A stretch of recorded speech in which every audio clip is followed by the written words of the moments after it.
Hello and welcome. My name is Justin. And I'm Draven. And you have tuned into the GreyVillain podcast. Draven, if you had a superpower, what would it be? I think I'd have to go with telekinesis. It's been a childhood fantasy from mine because then you have all of the powers. So you don't need a remote control. You could just turn the knobs on your TV. You still have knobs on your TV, Justin? I know you're old, but not that old. Okay, yeah. Well, I mean, it's like back in the 1980s or whatever. You're just like, I didn't have to get up. Telekinesis would be the best. But now it's just like you got robots and shit to pick up your stuff. Yeah, but with telekinesis, I can fly and shit. But you want the telekinesis that you can pick yourself up. I want the telekinesis where I can do just about everything. Have you ever seen what is that movie called? No. Oh, now you're running. Three teenagers discover an artifact that gives them all. Oh yeah, it was powers. filmed here in Seattle. You know what I'm talking about. Yeah, I know. It's so stupid. That movie was so dumb, but it made me want telekinesis so bad. How about yourself? What power would you want, Justin? I don't. The ability to talk to fish. Yeah. No, the actually translucent seems rather useful, except for the. Except for the fact that his name is dumb and he's, Yeah. Well, he turns himself into a carbon. Yeah, whatever. Carbon, whatever. But we are. What are we reviewing this week? We're talking about. I wouldn't so much call this reviewing as talking about The Boys, which was a comic book series turned into an Amazon original series. On the Amazons. Amazon Prime. Go watch it now. It's free to you Amazon Prime payers. Yeah, and fantastic show. I liked it. What were your... Now, what is the show about? The show is about superheroes and what happens behind the facade of being a superhero. The human side of superheroes, almost. Mm. And that's kind of why everybody likes it. It's a different take on how superheroes act outside of their public eye, almost. So it's how, rich people have a front, and then, exactly, and then they're absolute assholes behind closed doors. Exactly. Or really like how everyone acts. Exactly. You don't have to be rich. We all go to work, put on a customer service face, and when we come home, we're total fucking dickbags. It's just how it works. Yeah, and so this is the look behind the curtain. Yeah, and it's honestly, I like the show too. It was really good. Something to keep in mind, though, don't let yourself get overhyped about this show, because it is only 8 episodes. Go in with expecting it to just be 8 episodes. And apparently they cover a lot of information from the comics in this first season. Yeah. That you're kind of surprised, or at least I've heard. I haven't read the comics, I don't know, but I've listened to some of the other review shows out there that deal with more of that stuff. And yeah, they cover a lot of information from the comic series in this first season. Oh, sweet. So you're kind of like, wow, it's all right. What are you leaving for the later seasons? Yeah, and of which I believe that I'm pretty much certain that there will be other seasons. Oh yeah, with how well reviewed this is, there's no way they're gonna make. Yeah, they're not gonna make more. I haven't heard anyone say anything negative about this series so far. Except for me. Well, except for you, but that's expectations, and so I take the blame for that. Sorry, Amazon. God damn it, Justin. Worst. My bad. So what were your expectations for the show based on the marketing that you saw for it? The marketing of it, I expected a very, I don't know, almost a action thriller type show, very high suspense, very what's going to happen next, very a traditional superhero show? Yeah, honestly, and I kind of got that, but then there's other elements underneath of it that make it a lot better in a lot of senses and a little bit worse in others. How about yourself? I thought it was going to be a cheap ripoff of a typical superhero show along the lines of, and I thought the costuming was kind of looking like it was along the lines of the WB shows. Arrow and Supergirl and stuff, and it just kind of had that feel to it. And first, I saw the ads for it in the theaters, in the opening stuff, and I'm like, that show looks so stupid. I mean, look at Homelander's outfit. He's got a muscle suit on underneath. He looks kind of cheesy. Yeah. And I'd like him to fix that for the future. It didn't really bother me that much. No, once you actually get into the show, it a lot of that just doesn't bother you anymore. Yeah, it disappears. But I thought I thought this was going to be like maybe this should have just been animated because it's that stupid. And then I got something completely different than what I was expecting because I didn't know this was a comic book before. Mm-hmm. And so I thought it was like, did someone just write this? I mean, this is insane.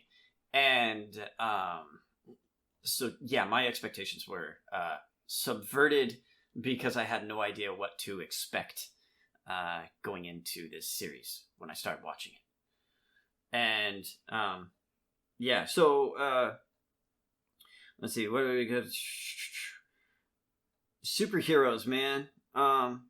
So I guess we'll get into each one of these characters. Yeah, let's talk about each one of the characters. Okay. Without spoiling anything. Oh, we're gonna try really hard not to spoil anything. Okay. Right now, anyway, we're still getting. So the Seven. The Seven is their name. They're pretty much Justice League analog, and they are.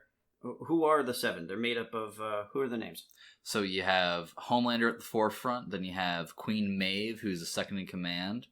Then it goes down the line with Black Noir, A-Train. Then you've got Lamplighter, who just retired and is replaced by another character we find out later. You've got the Deep, who is Aquaman, ironically. And there is somebody else on there whose name I can't remember. Translucent. Oh, yeah. The one we already The talked one about. who just goes under the radar, always. Yeah, well, it's because he's invisible. Yeah. You didn't see him there. By the way, the name Translucent's fucking stupid.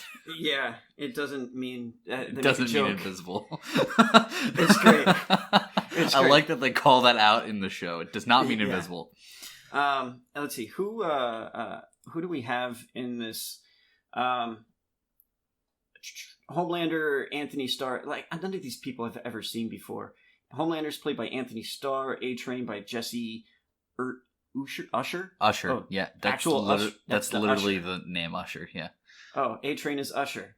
Who knew? Actually, is that actually Usher? I don't know. It's Jesse T. Usher. I don't know if that's actually the music artist Usher. I don't listen to that era of pop. I don't recognize him. Usher was in Shaft.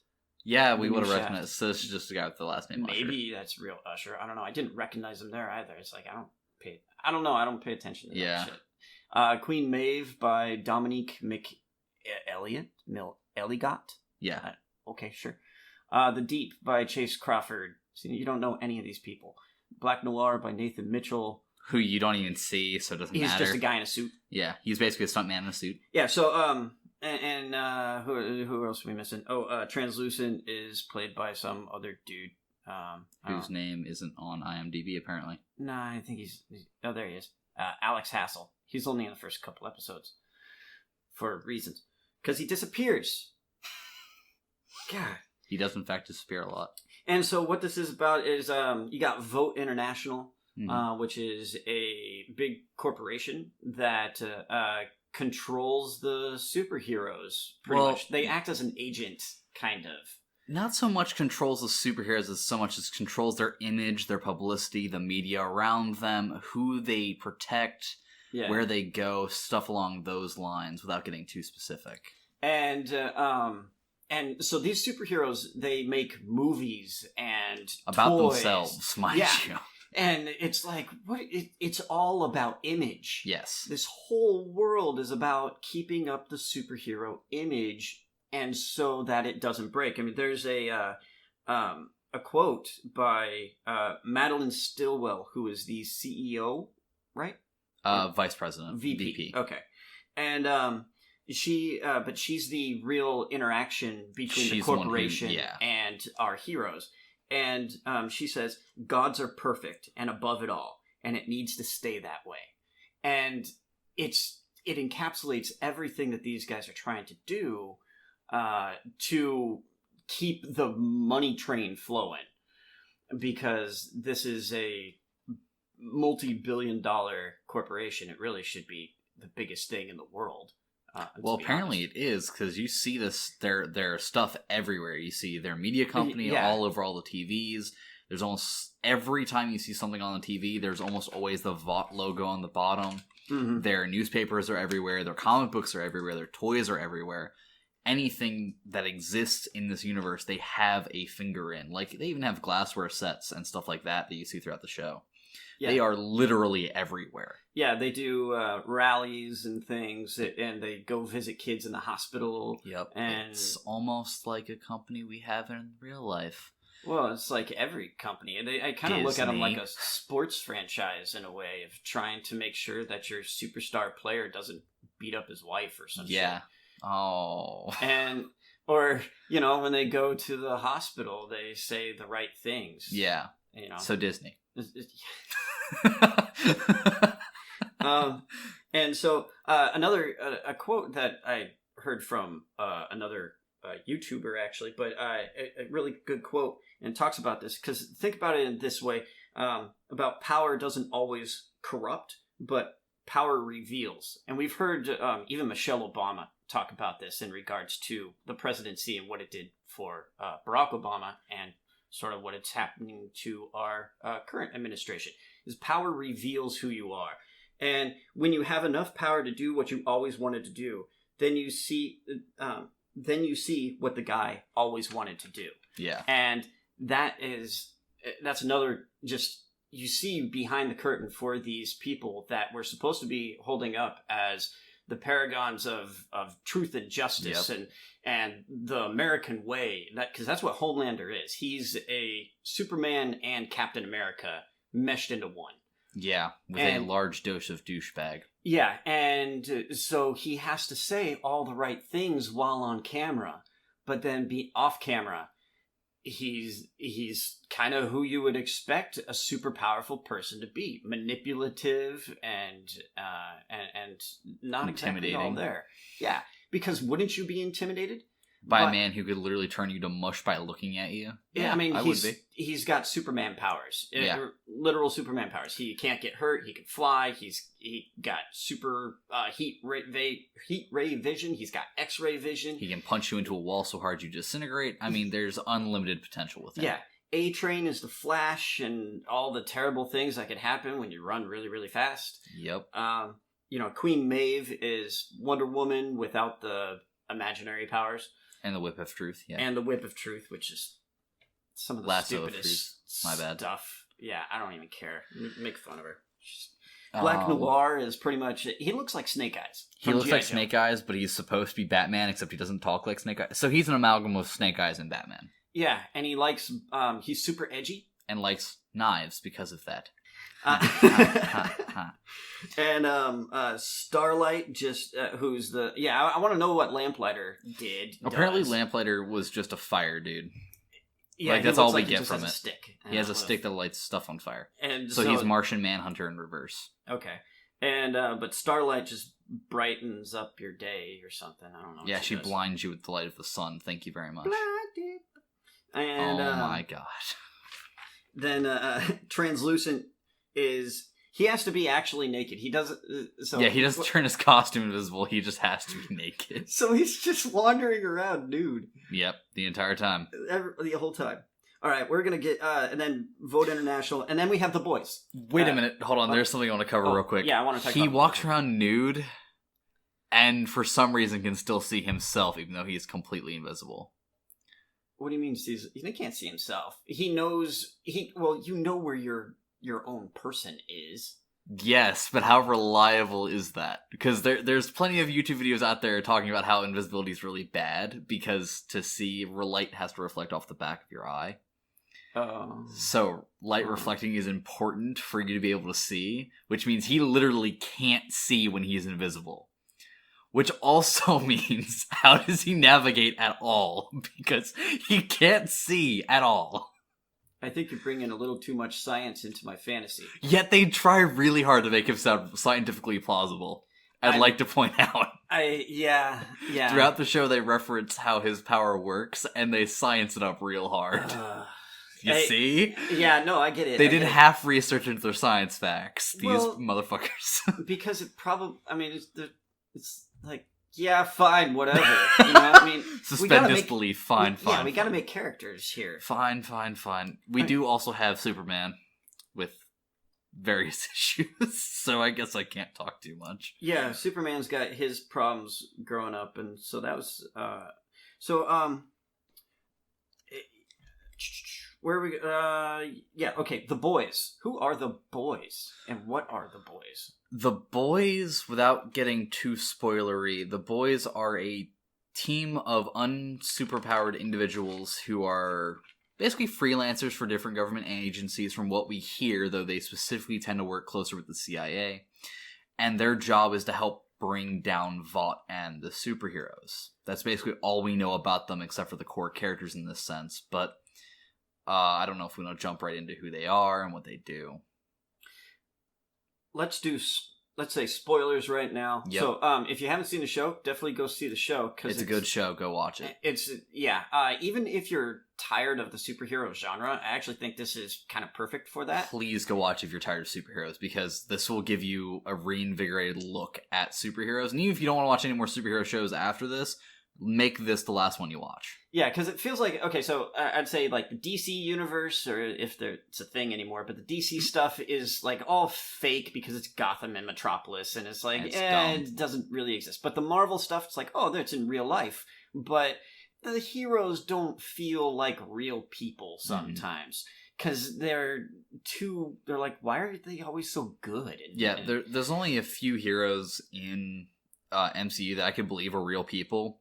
And, of course, one of them being Tony Stark, because he does have failings throughout his movies. That's Captain about it. America is perfect, though. And he is, I agree. I do not disagree in the fact that a lot of them are dumb, but there are some that aren't. Yeah, though Cap is really my favorite. But he's also really dumb. But, his show doesn't work. I love Cap. So that just kind of doesn't feel quite right, where The Boys feels exactly like what you'd real expect. World. Like, hey, Stan Lee, when you look out your window, this is what you should have seen. Is a real cynical world of how does power corrupt these people. Mm-hmm. And this is what would happen. Or rather, how does this power reveal what these people are? Yeah, reveal who they truly are. Because they're not necessarily all corrupt. No. But some of them have become bitter and at the process and how... They've seen behind the curtain too much. Now they've now been disillusioned and hate it. Honestly, this movie gives me serious old time. The show. I binged through it in one day, so to me, this just runs through like a movie, a very long 8-hour movie. But this show kind of seems like Hollywood. Like all the horror stories you hear from Hollywood, this is what the show embodies to me, and then some. Yeah. So it's very... It's like, well, Harvey Weinstein was a fine, upstanding guy until... and you got a look behind the curtain, and you said, oh, shit. Mm-hmm. And so, all that stuff. Anyway, spoilers now. Yep. Okay. Vote International. Corporation it's actually pronounced Vought. Vought, whatever. Vought International... superhero sex clubs and all the shit, man. Yeah. So, superhero sex club, let's just talk about that real quick, because that's apparently where the superheroes can go and let loose. Yeah. And it's where they're all just hanging out with one another, and so, there's 200 superheroes in the Vought family. Yeah, I don't know if that includes all of their A-listers or if that's just all of them, because we get reference to a ton of heroes. Yeah. Is it really just 200? I don't know. Well, I mean, we okay. So the other ones are Ezekiel, Doppelganger, Mesmerizer, Pop Claw, Shockwave. There might be a couple others that were mentioned. Yeah, but those are all lower than A-list, because their A-list is the 7 and a few others, apparently. They bring up how a few other ones of them are there was the one up. that was he was in Detroit, and he was trying to be sold to Baltimore, because apparently Nubian Prince, that's what it was, yeah. You guys got a crime problem. It's just... yeah, we do.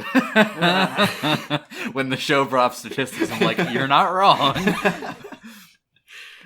We make Detroit look nice sometimes. And, so... My question is, for Vought International, is there competition in the superhero world. It doesn't appear so, at least. They don't ever say there is, and in fact, when we get later into the show, they have to make their own competition. Yeah.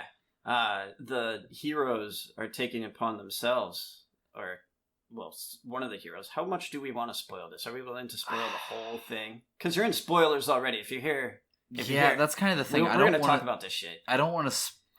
I'm kind of conflicted on that, but yeah, I guess you had your warning, so we're going to spoil it all. There's more spoilers in later seasons. Don't worry, because even Draven doesn't know some of them. I know one. Yeah, that's a big deal. That might be changing, because I might just read all the comics. Uh-oh. There's only 72 issues. Yeah, it's only 72 issues. I can read through that in a day or so. Just look at the pictures. So Vought International, they are 200 superheroes in the Vought family. They have, the 7 is their number 1 alpha team. Yep. But then there's little lower level teams. Yeah, there's even a kid team, apparently. Yeah, and it's all about marketing of these kids and I guess honing their technique or something. Maybe it's practice. Because A-Train was originally on the younger team, but then got promoted to the 7. And so these guys get protected by laws, so that they can just sort of do whatever, and so they can't get charged with wrongful death and that sort of thing. Yeah, collateral damage is kind of protected. That's how we kick off our story. Yeah, the first episode actually kind of threw me for a loop, because up until I saw her standing off the ledge, I didn't understand what you meant by the first episode's gonna... You did spoil a little bit for me, but it wasn't much. You said something about the first episodes about how the speedster runs through somebody. I completely did not expect That's in the trailer, though. Yeah. So I didn't spoil nothing. But I don't watch trailers. I avoid them as much as I can. Even in the theaters, I don't really watch them. Okay, yeah, it's true. Just turn it on and off. Yeah, but I was not expecting that to happen up until the last 30 seconds before it does, where he's like, I really want to spend the rest of my life with you. And I'm like, oh no. That was the end. That's when the illusion fell, and I'm like, fuck. And splat. Yeah. She's all over the pavement on his face and then covering A-Train. She's a blot. Yeah, she became a Rorschach blot on the piece of paper. Yep. Yeah, that was gruesome as fuck. And honestly, really well done. And then he's just like, oh, sorry. What? Yeah, and A-Train's like, sorry, dude, I gotta go. And speeds off. And that's what you would expect from a Flash character running into someone. A Flash-style character. Yeah, speedster running into somebody. There's a name for them. Whatever. And, he's going somewhere. And we don't know where. Yeah. Apparently, he says he's going after some robbers, but we find out later some other information. Yeah.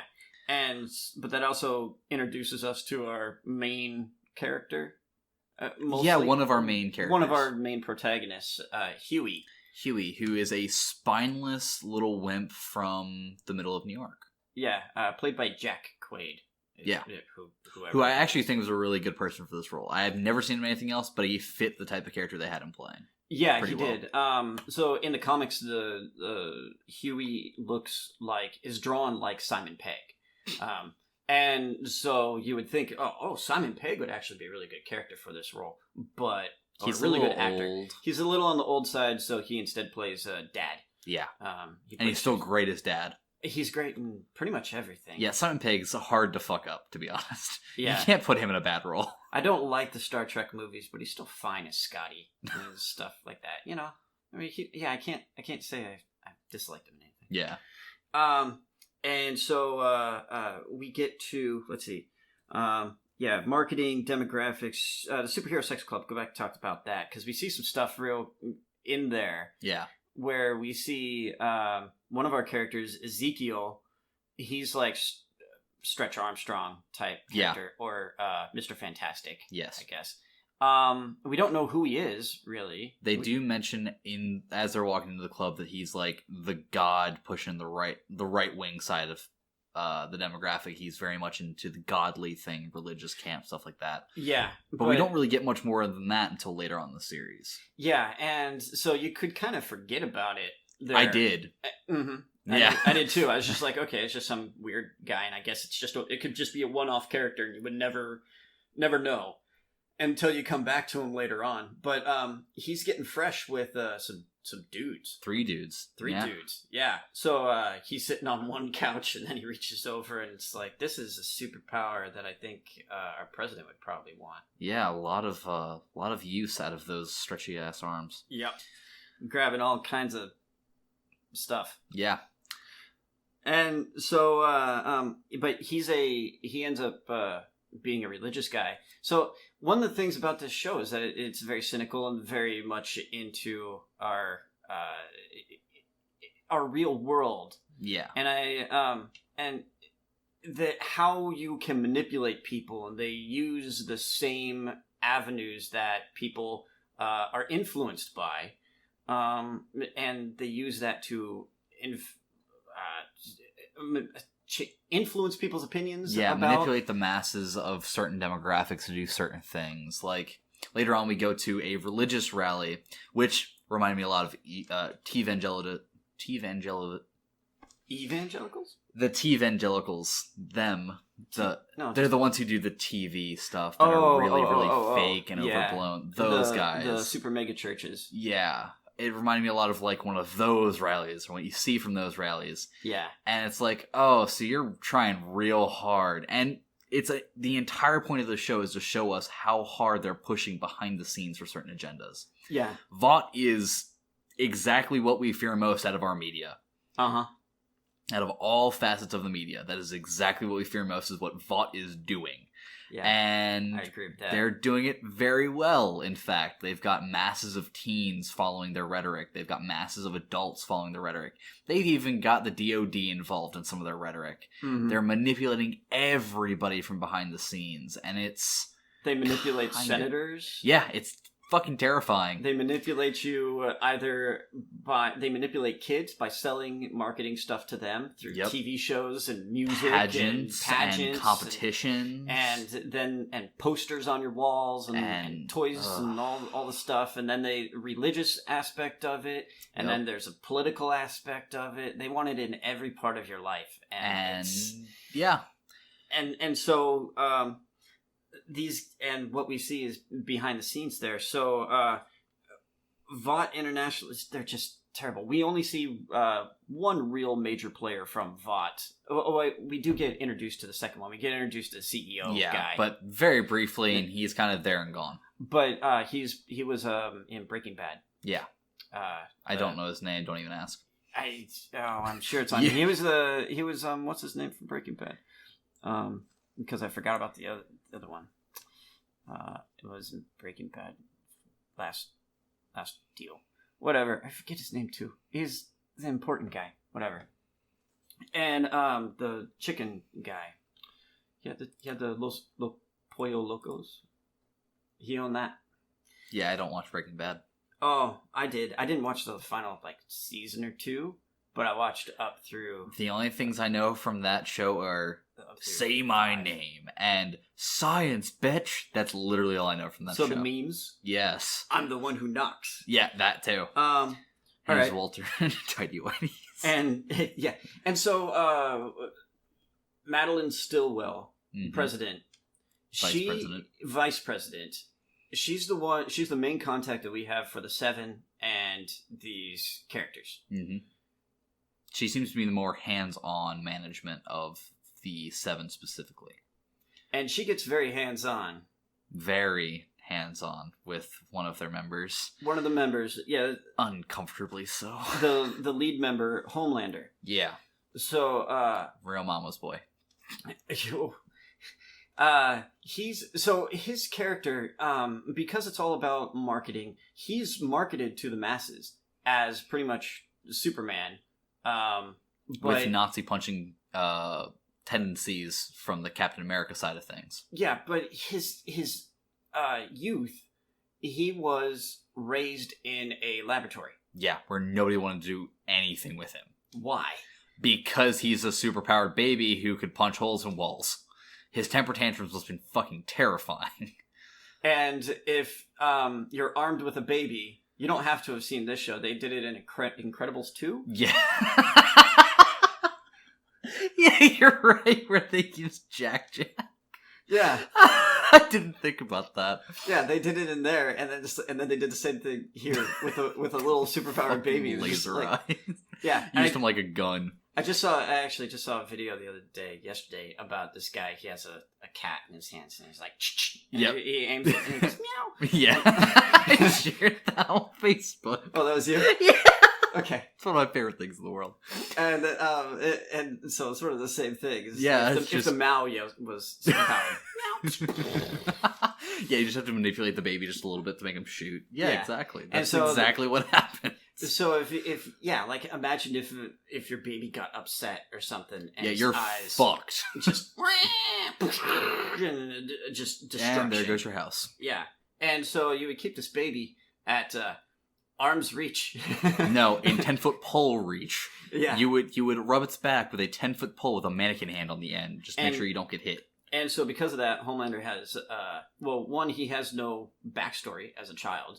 And no one would hear that story and think, and like sympathy, or, well, I mean, they might be sympathetic towards him, but they also might think he's kind of freaky. Yeah. And he grew up kind of freaky. Yeah. And so... severe mommy issues. He's got severe mom issues, and so that influences his relationship with Stillwell. But then they go in another episode and they make up, it's like a superhero reality show, where they show his backstory, but it's all made up. Yeah, bullshit. It's something he's never lived and doesn't know. He explains that his parents are dead and stuff. It's like, but he wasn't. He never had parents to begin with. And so, but how does this influence his relationship with Stillwell? Well, growing up with no attachment to anybody at all and no loving or caring from anybody, when he came out of that, and he got basically placed in her care almost, she became a mommy figure to him in very, very incestuous senses. And it's cringy to watch. It's hard to watch for me. Yeah. It's really hard to watch. I don't know if I should look at him as a sympathetic character. Or oh, he's absolutely not. He's beyond that point now. Because he's so messed up. I feel like there was a turning point in the character we never got to see, where he went from being somebody you could sympathize with to somebody who was so far gone he just needed his neck General Zod snapped. Yeah. Because he does just go off a deep end. And you do watch a steady decline in his character, but you don't know if that's just happening recently or if that's always been who he is in the show. Well, I think in some ways, because he talks about his cape. Yes. And he doesn't like, he gets talking points from the higher ups and things, and he wants to do his own thing. Yeah. So with the cape, he was like, I want to do, remember when you guys told me just to have a red cape, and I said, no, it needs to be the American flag. Yeah, and it worked great. And it's perfect, actually. But, and so he's like, come on, you need to listen to me. And so it's sort of like a respect thing, where he never grew up in a real family, and so he's always been told what to do, and he's like, no, I want to do my own thing. And so he is driving so much of the plot that we find out, this underlying plot that comes to be revealed. I guess I didn't think about it that way. That's something I hadn't thought about, actually. Yeah, he's tired of being manipulated. So he starts manipulating other things from behind the scenes, and okay, yeah. Because when you are the most powerful person in the world, who's really gonna fuck with you? Yeah, exactly, and we really do see that later on. Yeah, where he starts manipulating, he pressures the Deep and into not telling... So he goes and blows up an airplane of the senator. Of Maryland senator. Rest in peace. Or was it governor? It was a senator. No, it was somebody mayor of Baltimore. Mayor of Baltimore. That's what it was. Poor dude. For some reason, he needs to take a plane from New York City to Baltimore. Seems like it'd be easier just to take a train. No, actually, the trains suck between there. Oh, okay. Yeah. As somebody who's taken both trains and cars between the two, it fucking sucks. So I know nothing, but yeah. Because then you have to go through Jersey. You're trying to avoid stay Jersey. in the confines. You'll be safe. No, you won't. From the Axe body spray. The waste seeps into everything, every pore of your skin.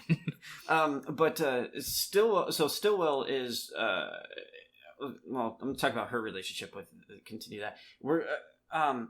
She's like writing. Okay, so Stillwell knows Homelander's whole history, and she's like riding the bull. Yeah, essentially trying to control Homelander. This is controlling the uncontrollable and just keeping that thing on your side. She's placating it and trying to make sure it stays just far enough away to where she can't get hit by it, but just close enough to where she can just steer it slightly in the right direction. Yeah. And it's terrifying.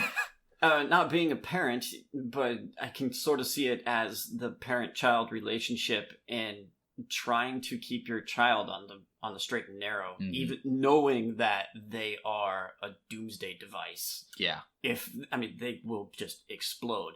Literally. Yeah, and so she's riding the bull there, and she has a baby from somewhere somehow. Yeah, she brings up treatments, so I'm guessing artificial insemination, and then did treatments to... Do you think that had something to do with manipulating Homelander a bit because of his... So Homelander gets super jealous of that baby. Yeah, something makes me feel like that was something she did personally and didn't understand the consequences of what it would have in her work life. I don't feel like she did that to manipulate him. I feel like that was a consequence of her doing that. And then we see him also outside in the hallway, using X-ray vision to stare in at her. To stare in while she's pumping breast milk. And he's just, like, so into it. Yeah. And, yeah.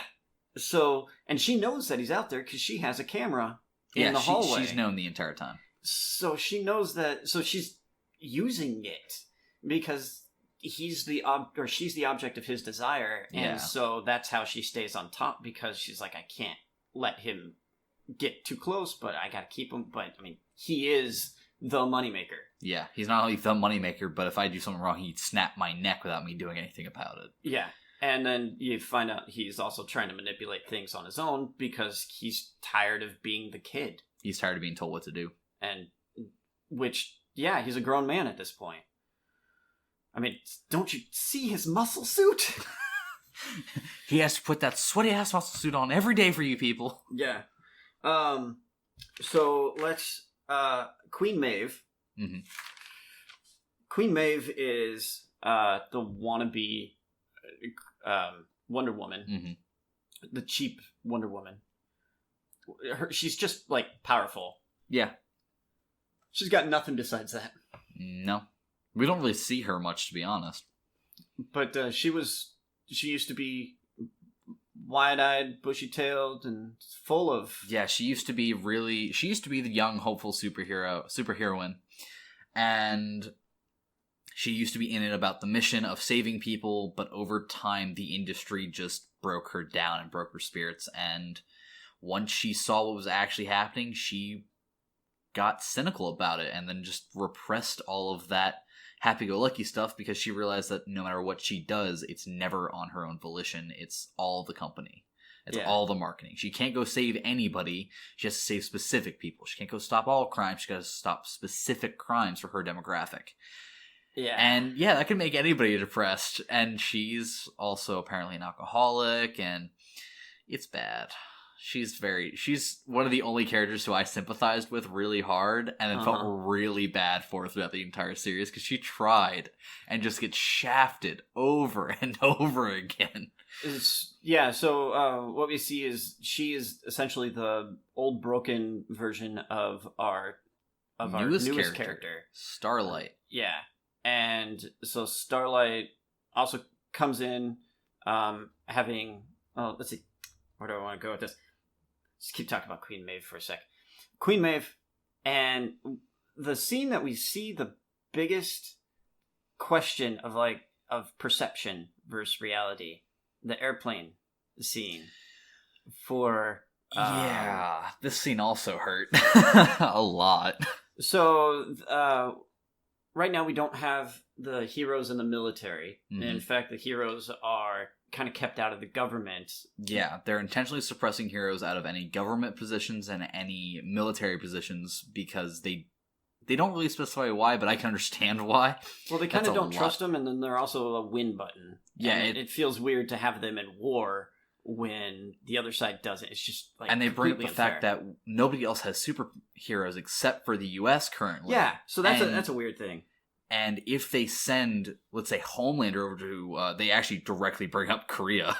If they send Homelander to Korea to go win our war for us, the Koreans are just going to launch the nukes at the U.S. And while, yes, we might have people to stop them, that's not a risk anybody wants to take. Yeah, we'll just stop the nukes and like. Plus, then you've got the thing that military is going to become privatized through Vought and all of their people.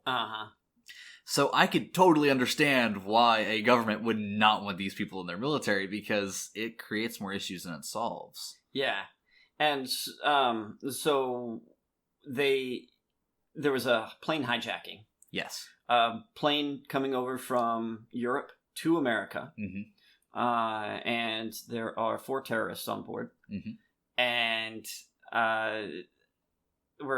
we see the heroes, and they're like, "Hey, we should go take care of this." So that way we could put pressure on our government to include us in the because we can fix issues like this, international things. We can stop it before it happens because we are superheroes.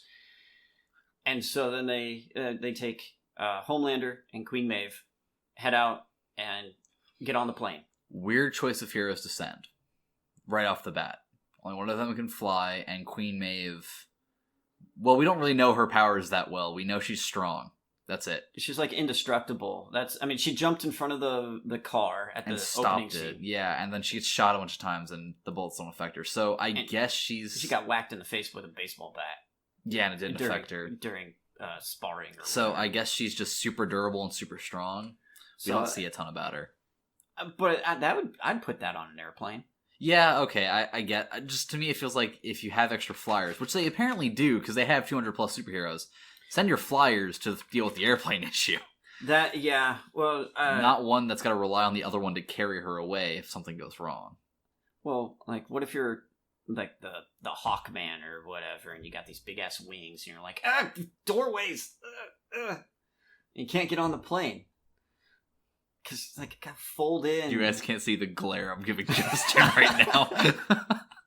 I'm just saying, man. I mean, you're not wrong, but at the same time, almost every winged character has always gotten around that issue somehow.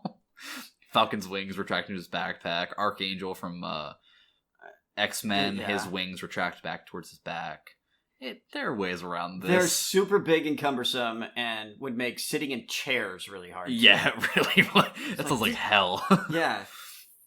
But yeah, okay, so we get Queen Maeve. For the avian winged people, like, it's discriminatory. So we get Queen Maeve and Homelander on the plane, and they go through taking down terrorists. Yeah. And it's pretty badass, though not really a challenge. And all the people are super happy. Hey, we're here to help. The morale is up. Everybody's excited. And then they find out that there's still one in the cockpit who has a knife to one of the pilot's throats, and he's already slit the other pilot's throat. Oops. So Homelander walks in and laser beams the dude. Oh, sweet. In the process, he damages all of the controls. Problem solved. Problem solved. So yeah, now you have a dead terrorist, 2 dead pilots, and a fucked up plane. Congratulations! None of us know how to fly, and we can't fly it anyways. Yeah.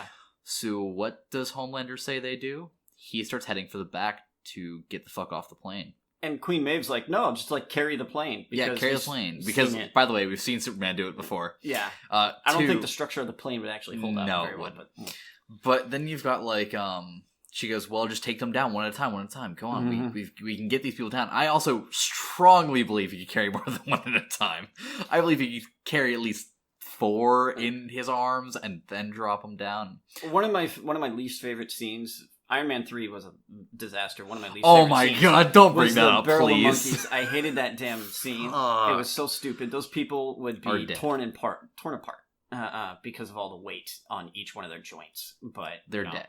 Yeah. So, like, anyone's like, they could just do something like that. No, they can't. Shut up. You're stupid. Anyway. So, yeah. They go to leave the plane and people start realizing that they're leaving and start freaking out. And even Queen Maeve is going like, no, we got to save somebody. Queen Maeve's trying to talk Homelander into saving people, and Homelander's like, no, we've got to let them all die, because if any of them come off, they'll tell us that we left the rest of them. Yeah. This is what I'm saying. It's about it. It's gods are perfect and above it all. Yeah, and at this point, he's like threatening people to get the fuck away from him. You can't save one unless you save them all. It's just that simple. It's the all or nothing. And because it's like, well, then why did we get you if you can't save everybody? Exactly. And it's easier because no one knows that they're there. Yep. So it's playing that perception game, and so Homelander and Queen Maeve. With much chagrin, Queen Maeve has to get off the plane with him, leaving behind people that she wishes to save. A mother and a daughter right there. Who she really wanted to save, and the plane crashes, everybody dies. And then they're on the beach. They're on the beach, and Homelander makes a speech to save face without using any talking points from Vought, without anybody else's input. He's like, see, Mom, I can do this. Yeah, basically.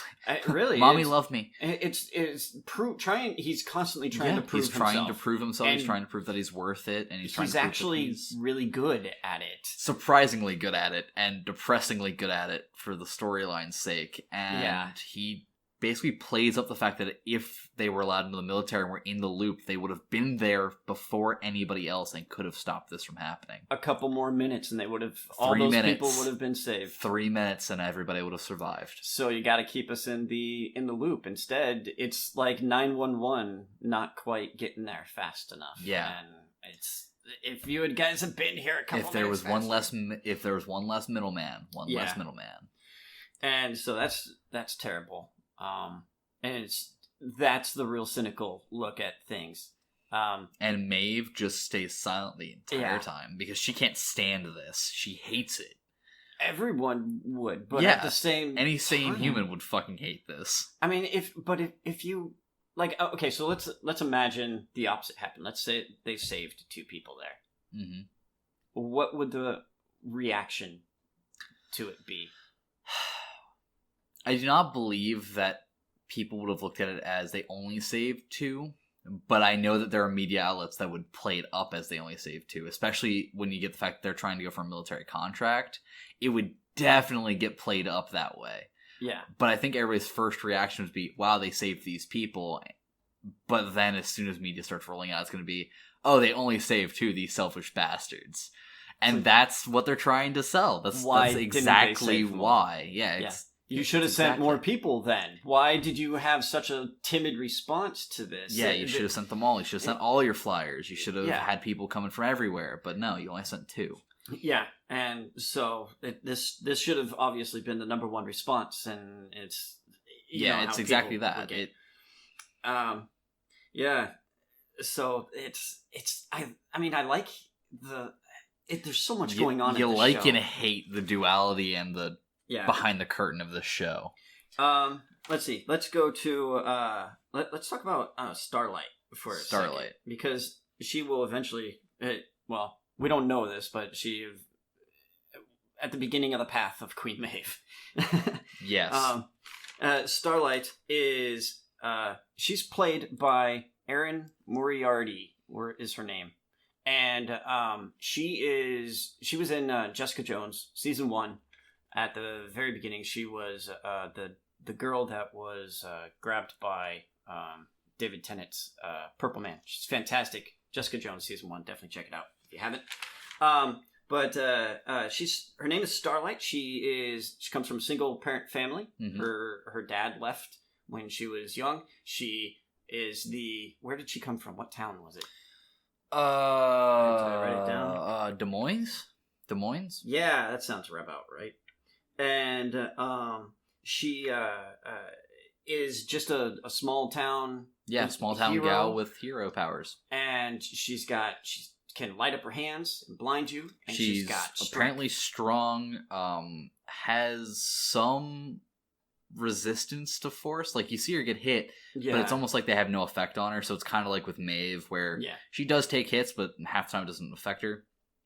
And she also produces really bright blasts of energy that can also physically harm people, because we see her actually blow people away with it.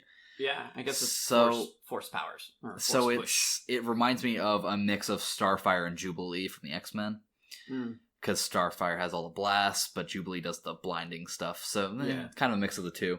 But how she does it is really cool. They explain it as she takes energy from like local electrical sources and then uses it. Like I missed that.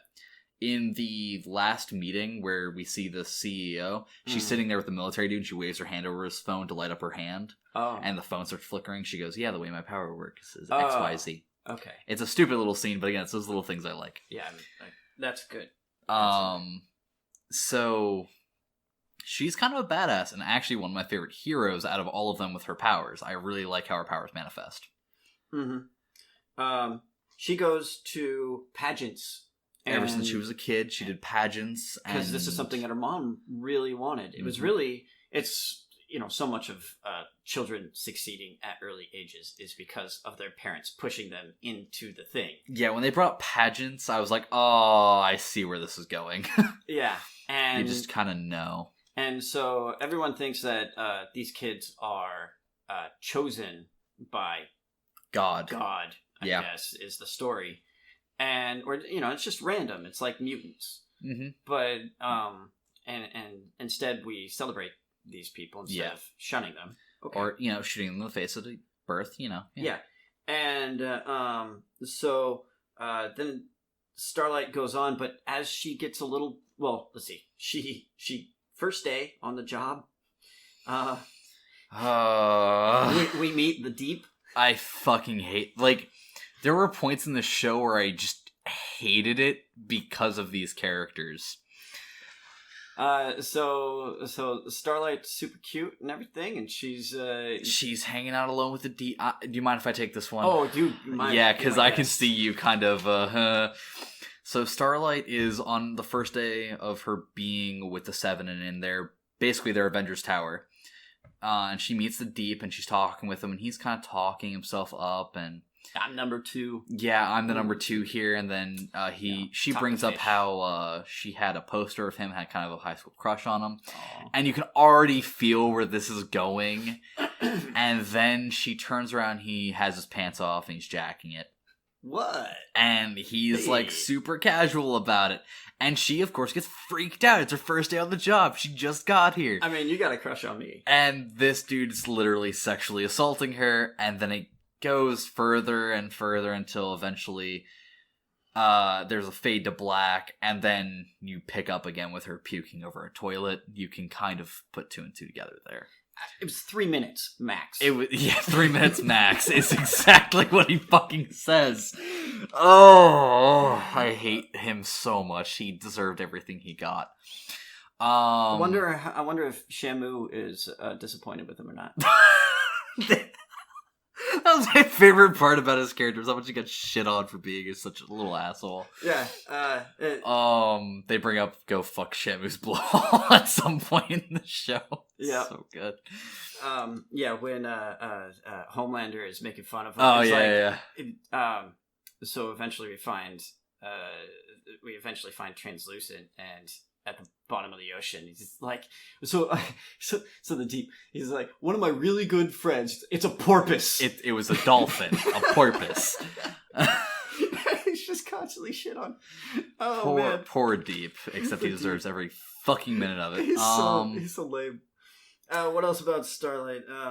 Starlight is truly playing the strong, independent woman character who really just wants good stuff. She is the only one on the Seven right now who wants anything good to happen. She's so pure. She is. She's pure and innocent. She is, I think, 20-something. Yeah, something like that. I think she's 23 or something like that, we find out. And she's been wanting to do this her entire life. But she quickly becomes disillusioned with it all. And you watch her rebel against it. And that's the most enduring part of the show, is watching her go, no, fuck you, we're doing this my way. My way or I leave. And they try to put her into a new outfit. And she begrudgingly does it.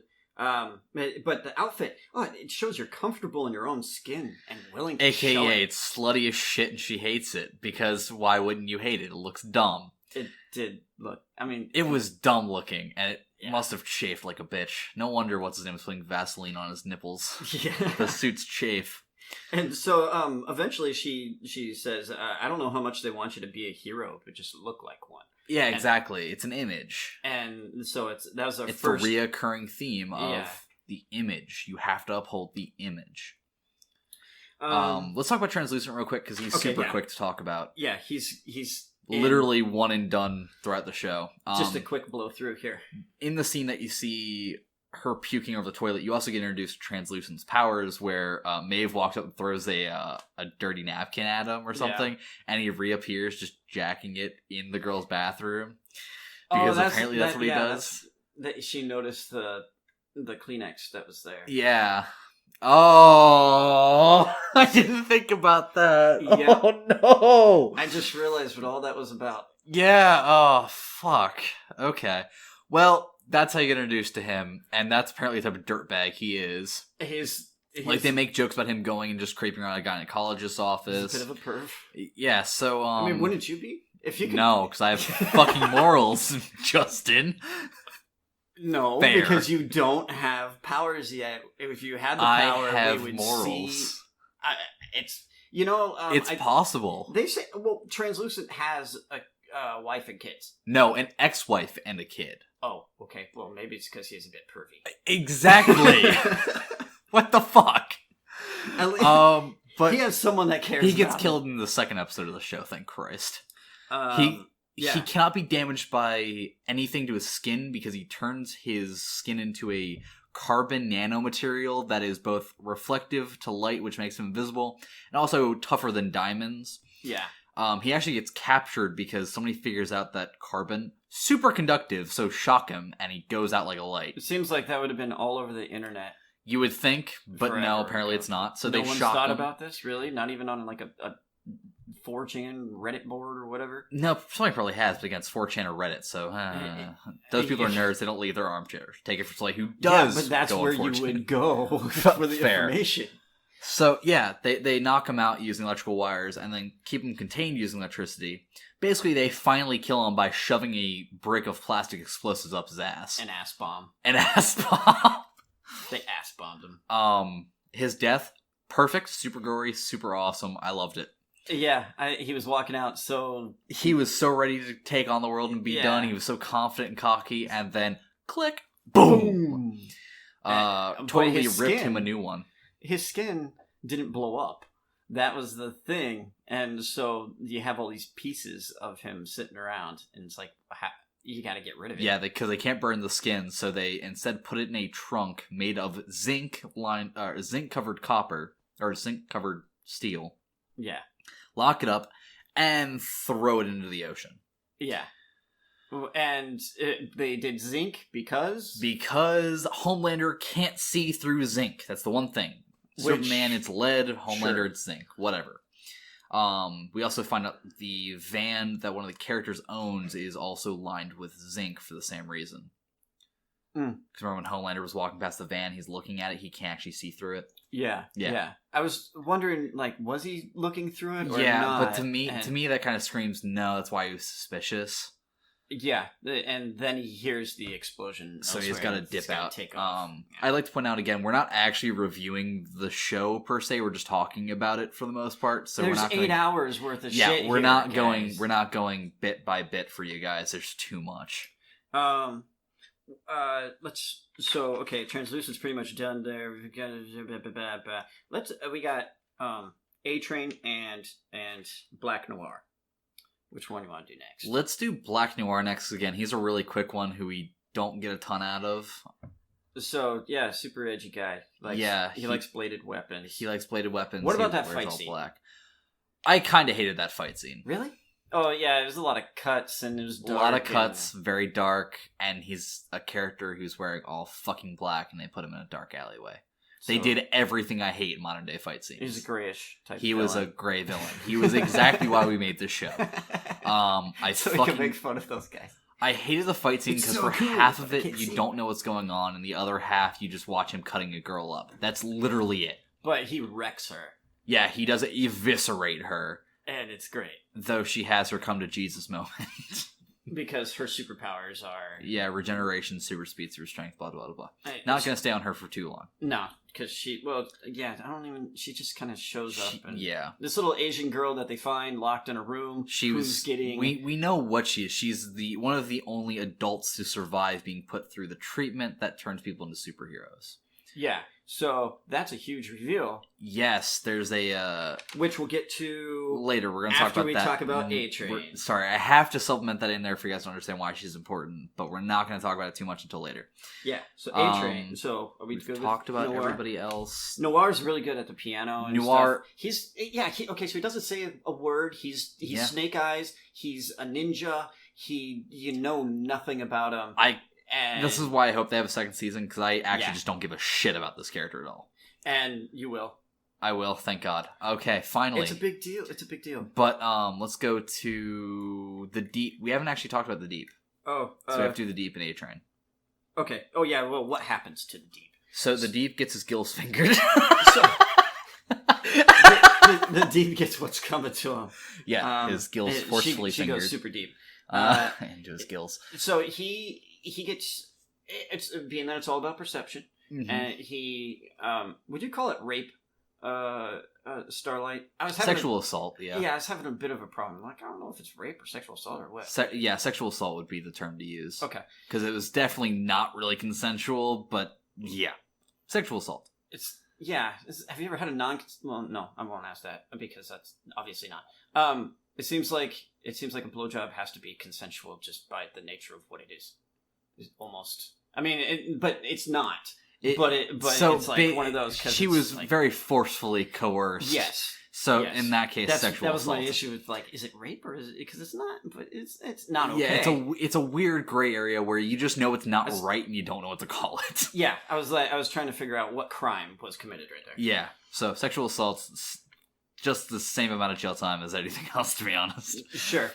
Anyway, they find out about it. Yeah, because she drops it on national television that it happened. Oh yeah, and she doesn't name names, but it's kind of it's not talked about. It's a well-known secret, basically. Yeah, that the Deep and it's happened before. This is how he gets laid. Yeah, he's a douche, and it's happened before. That's the big thing. And so he takes a vacation. AKA he gets moved to Sandusky, Ohio, in the middle of fucking nowhere. Yeah, douchebag. Awesome. And they have a robust seafood section at the grocery store. Oh my god. You also told me about this, but again, I didn't realize what was going on until right when it was happening. It's hilarious. So he gets to talk to a lobster in one of the lobster tanks, and then I'll save you, little buddy. I'll save you, man. So they take the lobster out of the tank, and then feels. They immediately cut the fucker's head in half, because that's what you do. Yeah. And he's just like, oh, fuck, and then leaves. Yeah. I was hoping he would, like, get in to it or something, or just like covert try to grab the lobster out of there on his own or whatever. But no, how they did it is like, oh shit, that's a little worse. That's worse, yeah. So and he tries to he's super awesome. He tries to shut down a terrible SeaWorld thing, yeah. SeaWorld abuse, yeah. There's a big advertisement in one of the scenes on the street with him on it. With him with like saying how great the SeaWorld is. But he wants to shut it down because it's actually pretty horrible. Yeah, and so then he tries saving a dolphin. So he steals the dolphin, puts it into basically a sex harness in the back of this van, and starts talking dirty to it while driving away, basically. The dolphin's got a thing for him. And then he crashes the car, and the dolphin flies to the windshield and gets run over by a truck. Seatbelts save lives. That's all I gotta say. He wasn't wearing protection. No. He's the superhero fuck up, basically. He just, he's having a rough time. And rough go of it. His only powers are swimming really good, talking to fish, and having gills that sound really weird when they get fingered. I guess it allows them to breathe underwater. Yeah. Which is fine, I guess. And yeah, I guess he's got a coolish outfit. Not really. No, it looks lame. It's just it's a lamer version of the Aquaman we actually got. Yeah, I just watched the Aquaman I movie. haven't seen it yet. I still need to see it. It's not. It's good. not great, but it's Jason Momoa, and It's not good. I'm gonna see it. It's not good. It's just not good. Justin's sitting here like, please don't do it to yourself. Don't torture yourself. It connects to nothing. It's not good. So let's see. A-Train. The Deep wants you to know his deeper feelings. Oh my god, when I saw this, I could not stop laughing. And it was 5 a.m. when I saw this, by the way. He wants you to just know his innermost So he feelings. writes his memoir, which is called Deeper, a memoir. And when I read that at 5 a.m. in the morning, I busted out laughing so hard, my fiance woke up, 2 of my roommates woke up, and I got yelled at. Worth it. Fucking hilarious. Oh, yeah. It's just, man, it was it's so, so lame. good. It's so lame, and it's so perfect. And for it's his perfect character. for his character. Yeah, exactly. You can't feel bad for that asshole. Nah, and he brings home a girl, and she takes advantage of him, and shoves her fingers. Literally shoves her fingers into his gills and fingers him. And he's in pain, but it's like, yeah, man, it's... Yeah, it's kind of what you fucking get, you dirtbag. By the way, he also drives a Hummer. I'd like to point out he drives a fucking Hummer. It fits character. It does. He drives a goddamn Hummer. Actually, you would think, maybe he would want an electric vehicle. You would think, especially because he talks about electric cars in one of the scenes. There, cleaning up trash and shit. Yeah, yet he's driving a fucking Hummer. A yellow Hummer. Yeah, man. Fucking douchebag. It's and not even a good Hummer. It's one of the newer ones. It's the H3s. Or yeah. I like the Hummer nice trucks and the original. I like the Hummers. H1 Hummer. The one that was actually full steel and could take a bullet for you. Yeah, the H3s look like Micro Machines. They look like Micro Machines, and GMC had an unholy baby. Yeah, they're well, no, they don't even sell them anymore because really they don't. No, gas prices went up too much, and people abandoned it. I actually once didn't gas know prices they got up to stopped. $4, and it's like, we're not doing this anymore. Wait, gas prices were $4 once? Shit. Not that long ago. Yep. There's still 3 and change around here. It's too expensive, man. There's a glut of energy, but I'm not feeling it. Anyway, last one. A-Train. A-Train is the cocky douchebag that you kind of expect him to be. He's a definite jock. That said, he worked hard to get where he is. He's one of the few characters that I believe actually worked for what he got, and then kind of got not so much corrupted, but his inner feelings started becoming more prevalent once he started getting onto the 7. Yeah. He was one of the guys who was on the kid team for Vought. Yeah. He's also a drug addict, and he has a very tragic past.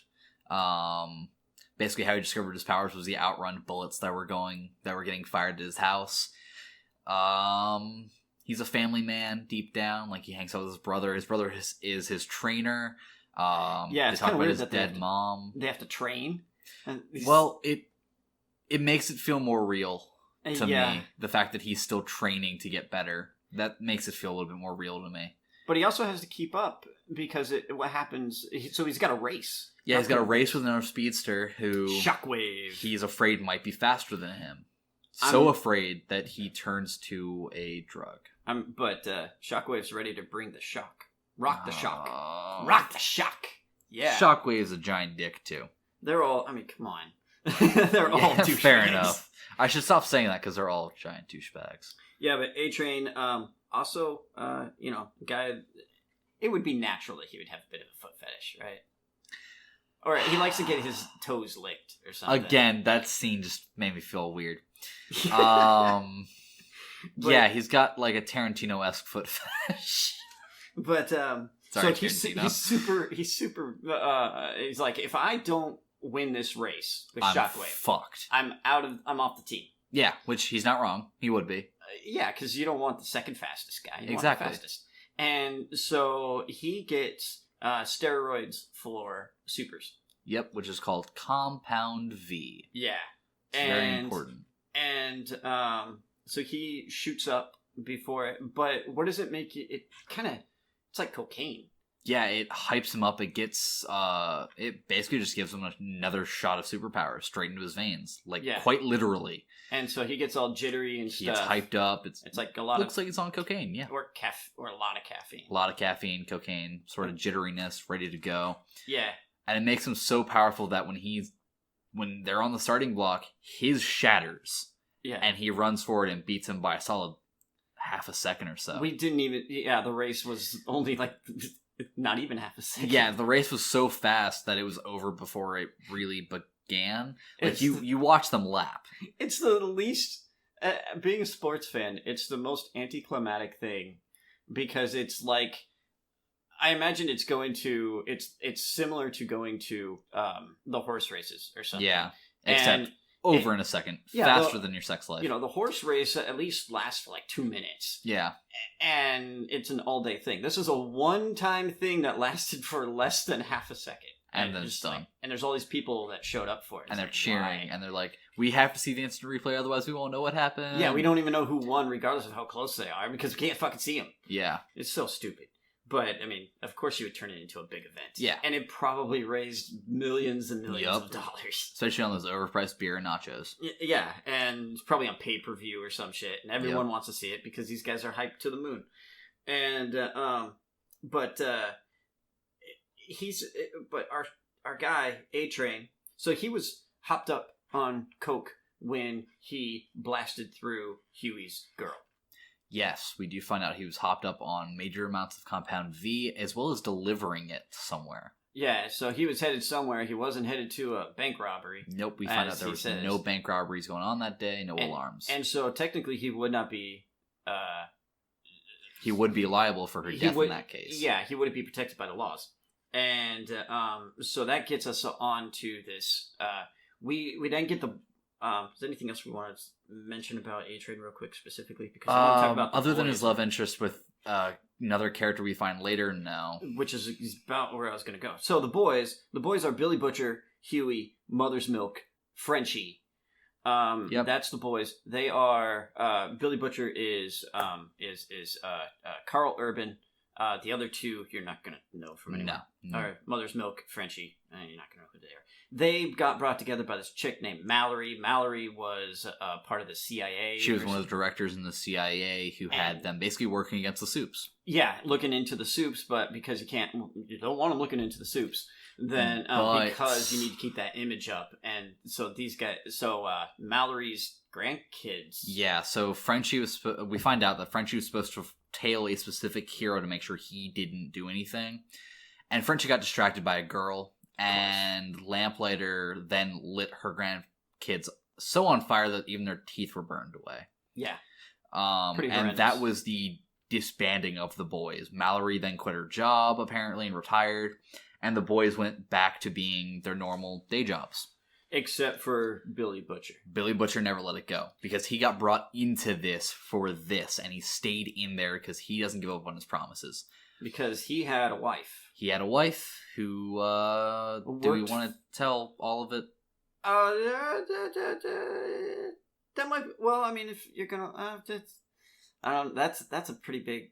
So let's just say he had a wife who worked for Vought and something happened, then she disappeared. Let's leave it at that. Okay. But there was a strong connection to Homelander during all of this. So Billy Butcher's goal is to take down Homelander. Yeah. So, he hates Homelander. Not only Homelander, but all Supes. He hates literally every single one of them. He wants them all dead.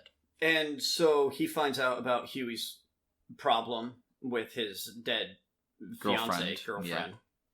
He hadn't quite proposed yet. And so Billy Butcher goes and starts manipulating Huey, gets him to put a listening device into the Avengers Tower. Yeah, and then apparently Translucent had seen him do it. Translucent follows him back. They capture Translucent using electricity. Yeah. Basically, they bullshit their way through the first part of this, and Huey winds up inadvertently joining the boys. But while Translucent is fighting for his life, essentially, pleading for his life, he lets on about the Compound V. Yes, we do find out about Compound V and where A-Train, or Was- what A-Train had been doing, not where he was going. Not where he was going, but where he was coming from, and we About find his- out that is A-Train's girlfriend, but Popclaw. he's too quick. He's too fast to catch. It's like his image, and so he can't be seen with Popclaw. And Popclaw is a B, C, D list. Yeah, she's a D-list hero who does really, really bad movies about sex. That's basically what we get. She's a porno actress now. She's a hero who does porno. Which is awesome. Yeah. And she's got these stupid little claws that pop out of her wrists. There's a character in X-Men who does the same thing. His name's Spike. Doesn't he break off his stuff? Yes, he can. He also pops out from more than just his wrist. He pops out from his back and throws them at people. Yeah. So Popclaw seems like a less useful Spike. Like the lamest version. But she's still super strong. Are they all super strong? We don't know. Well, Popclaw also was hopped up on V during this. So we don't know if that was just because of the V. It's true.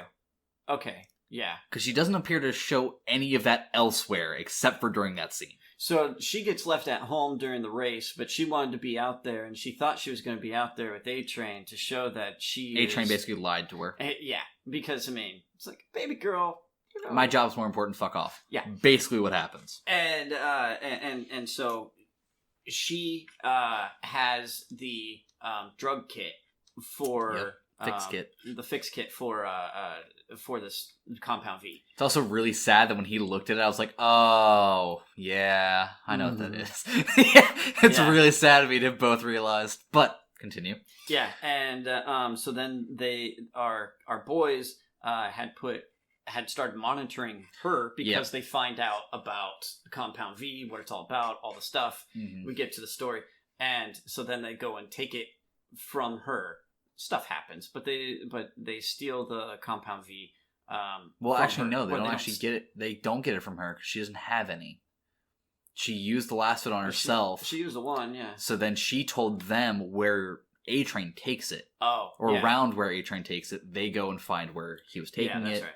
Doesn't find any there either, but they do find a girl named Kimiko, or we later find out her name is Kimiko, who is an uber badass, basically feral Wolverine character. Yeah. Basically. And she gets gutted by Black Noir. And then regenerates and gets back up. We eventually learn that she is a terrorist from... Vietnam. Is it Vietnam? Okay. I think it's Vietnam. It's some there somewhere. Terrorist organization of the Rising Sun, basically. So I'm thinking you're right with Vietnam, because Vietnam, Japan. Yeah. But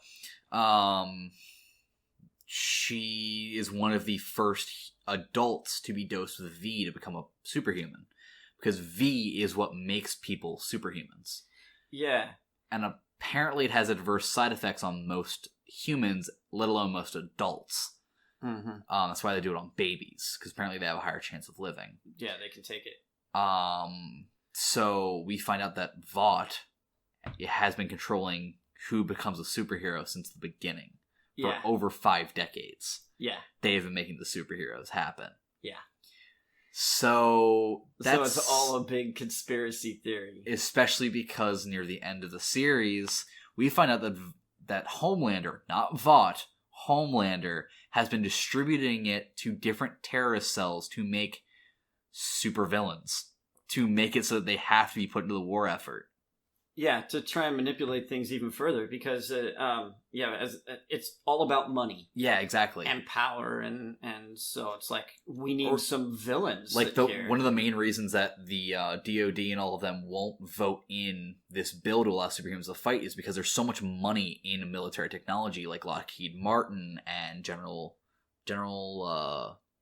something else. Like a bunch of these different companies that make war machines and weapons would just be nullified and put out of business. General Dynamics, thank you. The issue is that would also put a lot of senators' jobs at risk, because a lot of their power comes from these companies and these backers. So it's a very political move to then make supervillains happen, so that superheroes have to be bought to go fight the war effort. Mm-hmm.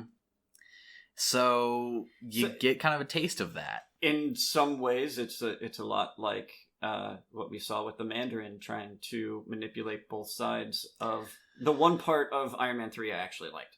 Yeah, the Mandarin. Wasn't the Mandarin. It was his control of both sides of the war and how you can manipulate that sort of thing. The type of thing where, like, it's a false flag type stuff. Yeah. And that's exactly what this is. And these villains, but they're not really false flag in that they're really terrorists. Yeah, they're real terrorists. Who are they backed by? Yeah, or who made them? Who made them? Yeah. And in this case, it is Homelander, and by extension, Vought. Mm-hmm. And that's kind of the underlying narrative of the show, is Vought's trying to vie for more power and more money through V, and that's what the bullies are trying to use to take Vought down, along with everybody that they control. Yeah. And they eventually do get the information to the right people. They get to the CIA, who does keep their part of the bargain to a point, and gets fucked over later because the higher-ups say, fuck you. Yeah, because, it's so much power everywhere. And what do you do with... Yeah. Because at this point, you're not only talking about, like, specific people's jobs, you're talking about entire divisions of companies that could be completely just nullified. The fact that senators have to look after themselves and their own jobs, this becomes very much a tangled web of lies sort of thing very quickly near the end. But let's say you're like, all right, Homelander... Yeah, gave terrorists this Compound V. Yeah, what the fuck are you gonna do to him? You're gonna go to jail. And yeah, fuck you. Snaps your neck and walks away. Yeah, exactly. Guards start shooting him. He snaps their necks too. What do you do? You can't punish superheroes because they are literal gods to us. So this is why Stillwell was riding the bull. And this is why Billy wants everybody fucking dead. Yeah, it's I know the solution. Everyone should get superpowers. No. We had a movie about that. It was called Sky High, and it sucked. What? Have you never seen Sky High? No. It's a movie where superpowers are, like, everybody has them, and there's a specific school where superheroes go to get trained up. No. It's a movie from the mid-2000s. It was very dumb, but also a lot of fun. That's probably why I didn't. Do you remember Zoom?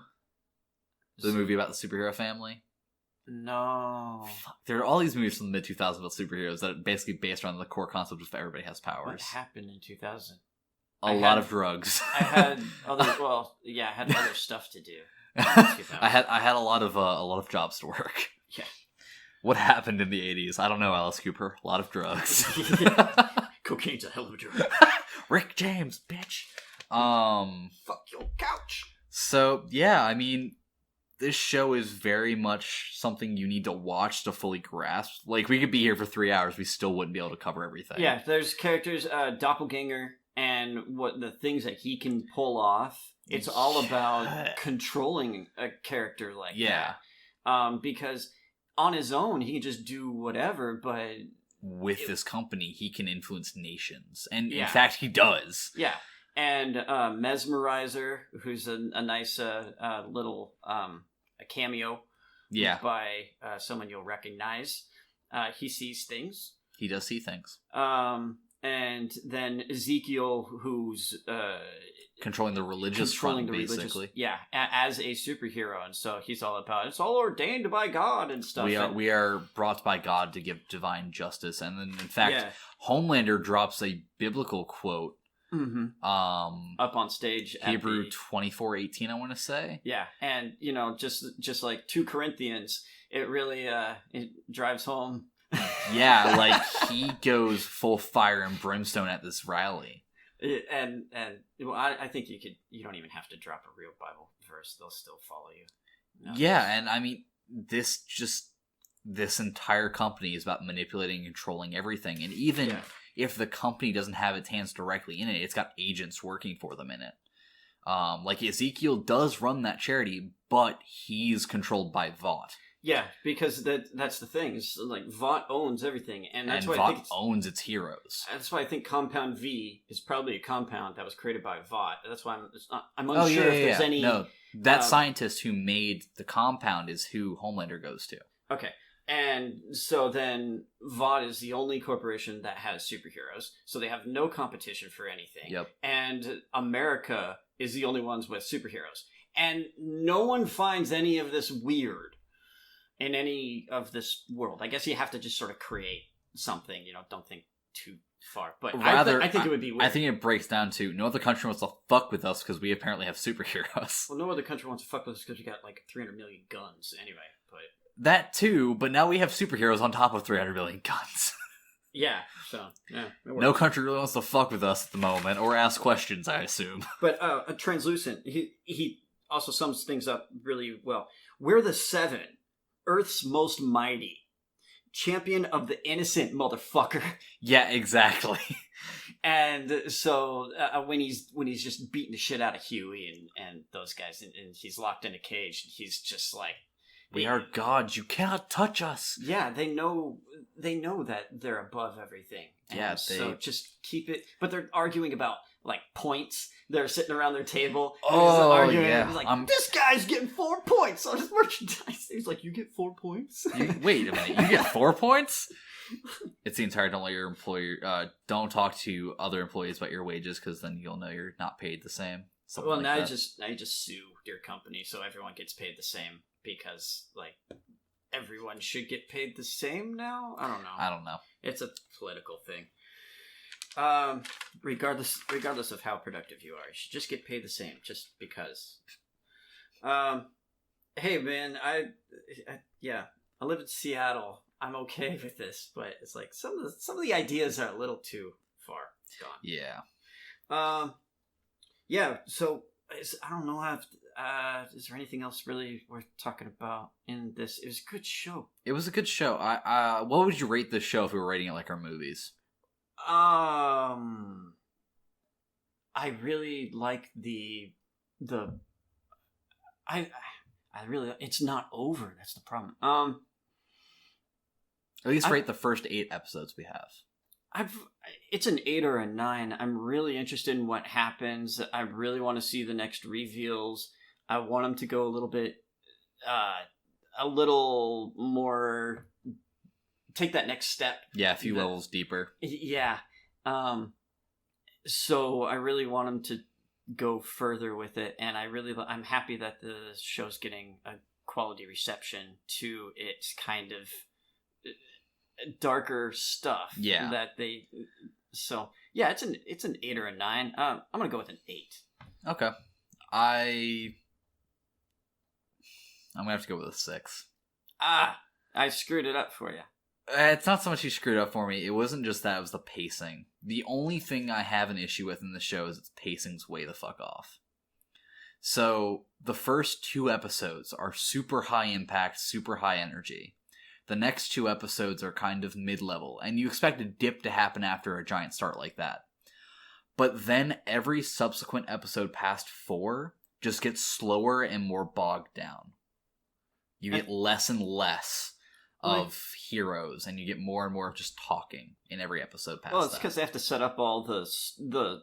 They have to set up the next part of it, but at the same time, it's like they fit all of their main action scenes into the first 2 episodes. It's hour-long episodes, so yeah, that does say something for how long they have to fit those in. But really, past that, you don't get anything else. And the next big action scene they have is with Kimiko and Black Noir, and you couldn't see half of it. Oh, one fight scene that was very well lit was Mesmerizer and Butcher. Yeah. Oh my god, that was.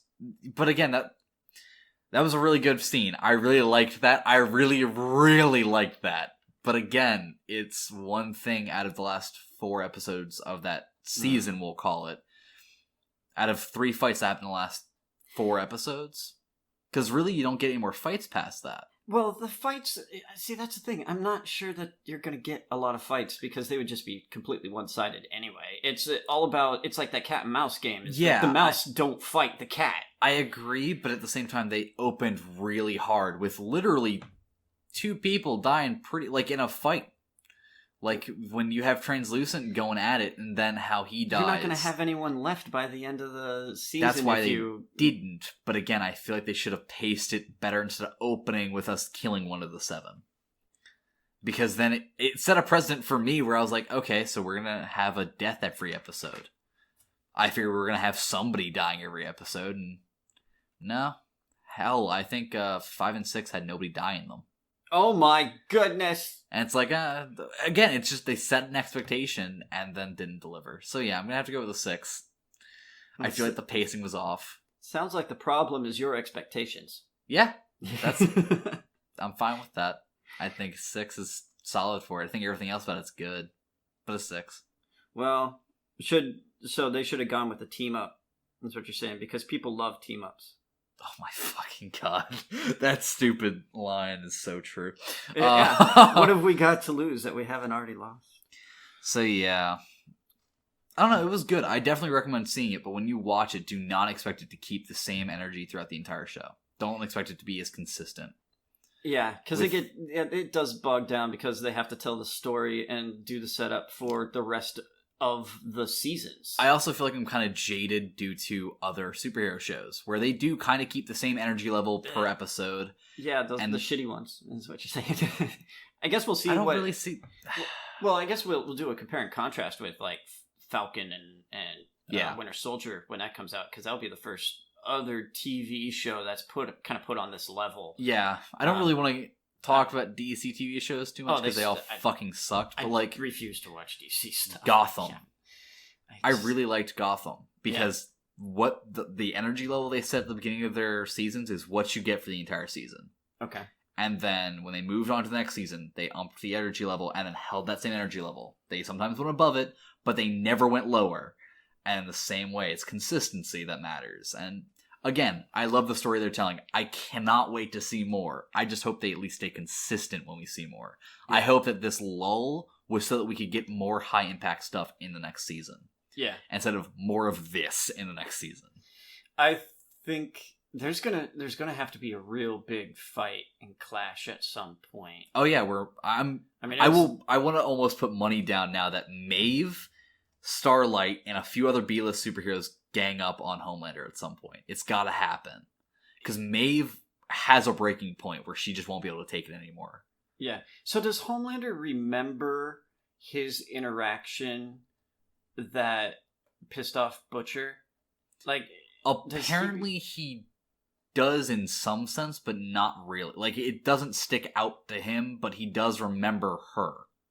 Yeah, so he's like, because yeah. Okay, because that's important. Yeah, the next season's gonna really show us why that's important with how it ends, because that ending threw me for a little bit of a loop. Not gonna lie. I know the thing. Shut up, Justin. I'm not gonna say the thing, but I know the thing. I'm not even gonna give any no, hints. Don't shut your mouth. I wish I didn't know the thing. This has been the GreyVillain podcast. Yeah. Is there anything else that we want to talk about in any other pieces of this? Any other characters? There really isn't. All their B-list characters are exactly that. They're B-list characters, not very memorable. They come and go pretty easily. We do get a rather disturbing scene with Popclaw and A-Train, where A-Train is basically bullied into murdering the love of his life by Homelander. Mm-hmm. And he murders her in the nicest way he could, which is kind of sad. Mm-hmm. And then he has to carry that guilt with him. Yeah, so he kind of turns into a bit of a sympathetic character. Do you think he's going to have a change? No. Well, a little bit towards the end. They're trying to garner sympathy. I'm not sure that they ever get there. I definitely agree that he's a sympathetic character. I do not think he will have a turning point. Okay. I believe he's going to stick to his guns. I think mainly because Homelander will kill him if he doesn't. I think he's going to be forced to stay in his lane. Well, Homelander's going to have to kill a whole lot of people at some point. Yeah, at some point there's going to be a giant Homelander kills all the heroes scene. Because that's where you're going with the idea. It's where I think it's going to eventually... I think that's where it's going to come to a head. I don't know. No, you do know. No, I don't know. I don't know that. I do not know that. I don't know where... I don't believe you, you liar. Mm-mm. But I just know a thing. I don't know what happens. Either A-Train is going to have a serious change of heart at a critical moment, or he's going to stay on his current lane. I think he may already be building up to that change. I think now that I think about how his last scene went, yeah, I think you're right. I hadn't actually considered how that last scene went with him going the way he did. Yeah. Maybe you're right, because that information he gets right before he dies matters. Yeah. And him having to do all the stuff, and Or him essentially dies. being a bitch. And Yeah, for I think everything. you're right. I actually more agree with you now. Yeah. See, you should, because this is the same thing that happened with I Am Mother, and that you didn't agree, then later on you and agreed. it's the and information so, changes. Yeah, come on. I'd already made up my mind about A-Train because I really just wanted to die. Because I thought he honest to died. God, he should have died in the first fight that he had. Yeah, When they break his leg, because Huey starts as a very awkward, shy, not able to stand up for himself character, and develops into a really, really smart, ingenuitive character. Yeah. He plays to his strengths really well, and he outsmarts A-Train in a way that leaves A-Train with a broken femur. And they got to put him down like a horse. Yeah, they should have fucking killed him as soon as they broke his femur, because Huey knew he was going to come back. Mm-hmm. And in fact, when he later has a heart attack, Huey then goes again, no, I'm not going to kill him. He needs to live. I won't do it again. Which plays into his character. I will fully agree. No, Huey already blew up Translucent. Yes, but then Mother's Milk says to him, what's the price you're willing to pay for that rush again? And he said everything. And then it happened again. And Mother's Milk, this is the price you'd have to pay. That to me feels like Huey's starting to break, where he's like, I can't become this person that Butcher wanted me to become. Because even in the later episodes, you see him fighting with Butcher. Oh.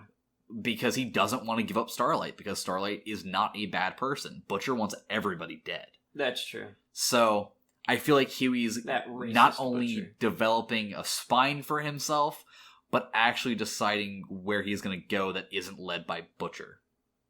Which, again, last scene you see him in Butcher, and he directly goes, no, fuck you, dude, I'm going to go do the right thing, and goes and does the right thing. Yeah. In a dumb way, but he goes and does the right thing. Yeah. So, yeah, I believe this is all coming to a head, and I don't know why Butcher was left alive. I'm actually scared for why Butcher was left alive. So you saw the post-credit scene? Where they fly down to the house. Yeah. Okay. I know about the house. I know about Butcher and her and the kid. Yeah. I know about that. Okay. So that's terrifying to me, because he left Butcher alive to show him that. I think it's Homelander. So Homelander knows that. Uber spoilers right here. Do not listen past this if you do not want to be uber spoiled. Please continue. Sorry. Well, I'll try to not be too specific. But not too specific.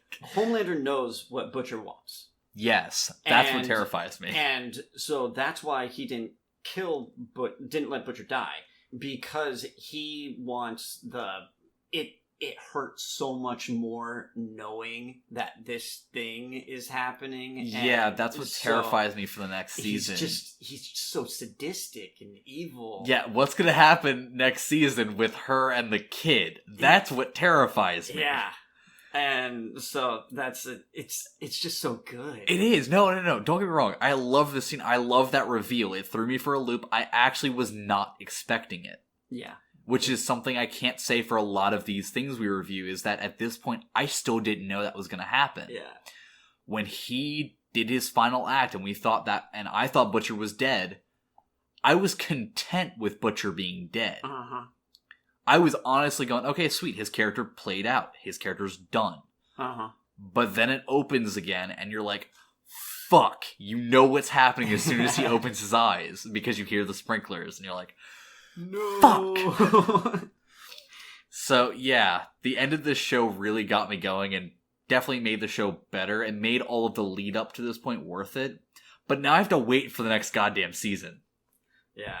Well, that is a solid 8 for me. A solid 6 from me. It should be higher. I want to say 7, but I don't want to give it the extra point. I don't want to give... I heard 7. I'm going with 7. You said 7. Fine, split it with me. 7.5. Yeah, sure. Just keep rounding up. You got 7.5 round up. Now it's an 8. This is the one movie you like. This is the one thing you liked more than me. No. Yeah, No. I think out of all of them, I think this is the one thing you've liked more than I have. No, I like Godzilla a little bit more than you, I think. I rated it like a 5, and you rated it a 4. No, I rated Godzilla a 6. Oh, okay. Maybe not.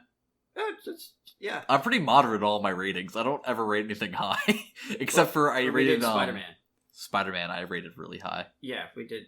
Maybe that should have been No, I feel like Spider-Man deserved what it got. I gave it a 9.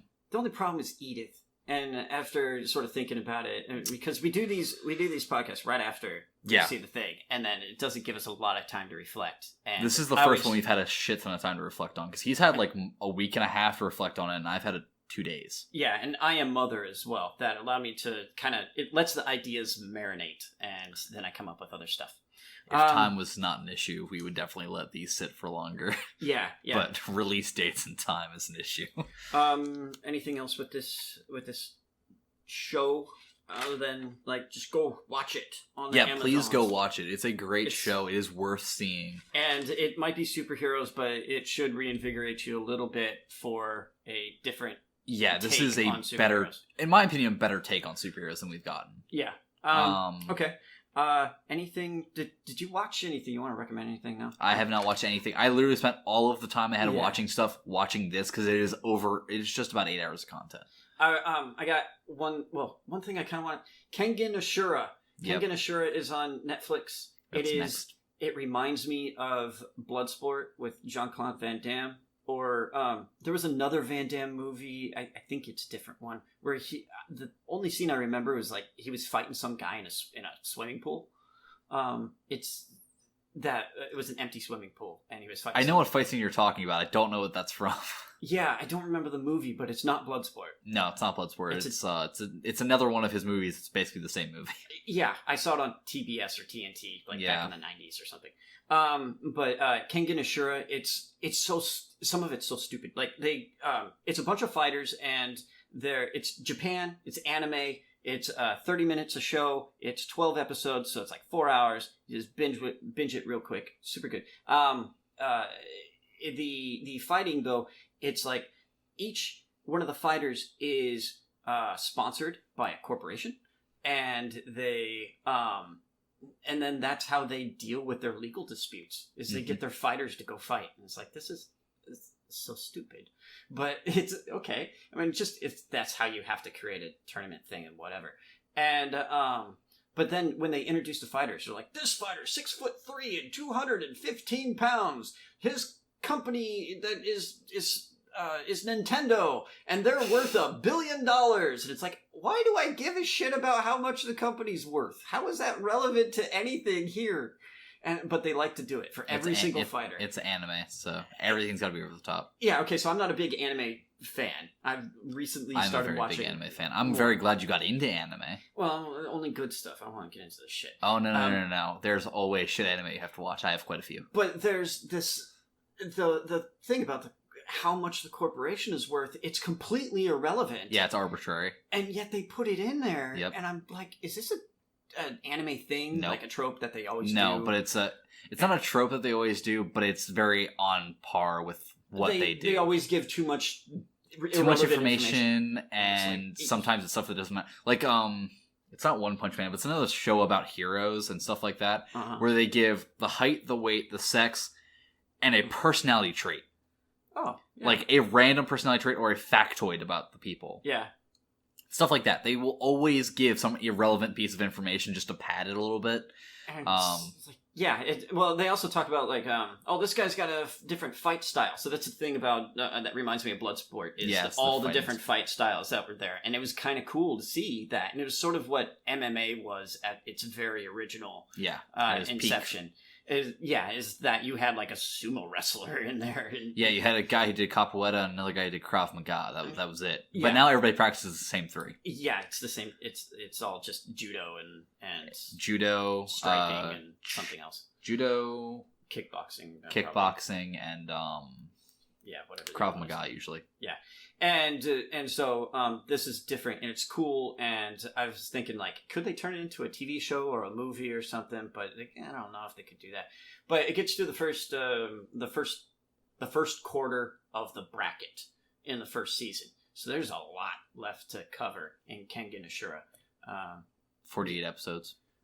Probably to get to the end of it. And yeah, so it's good. I liked it. Watch it. And I finished Castlevania season 2. I gotta watch that. It's it's okay. It's I like season 1 a lot. I binged through season 1. Yeah, and then season 2 slows down with a lot of talking, and then speeds up again at the last couple episodes. It really speeds up. Oh, cool. And I had no idea. I remember Castlevania as the side scroller. Yep, with Richter. And I was like, oh, there's actual backstory now? The hell happened to my Castlevania? There was a lot of stuff that got done to Castlevania. So, yeah, that's a thing now. That's also on Netflix streaming. It's pretty good. Short, binge through that real quick, too. That's all I got. That's all I got left. He's got a lot of free time to watch shows. I blew my wad right now. Right there. All over the Kleenex the thing got thrown at you. Yeah. Okay, anything else? That's it. No, That's it. I'm done. All right. Let's see. Facebook, GreyVillain Podcast. Twitter, @GreyVillainPod. YouTube, GreyVillain, probably where you're finding this right now.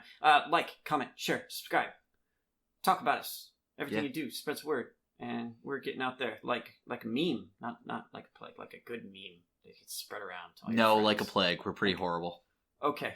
We can do that too. We're virulent. Yeah. Going viral. Yeah, see, he gets it. All right. More eyes and ears. Thanks for talking about us. Stay cool. Peace. Later.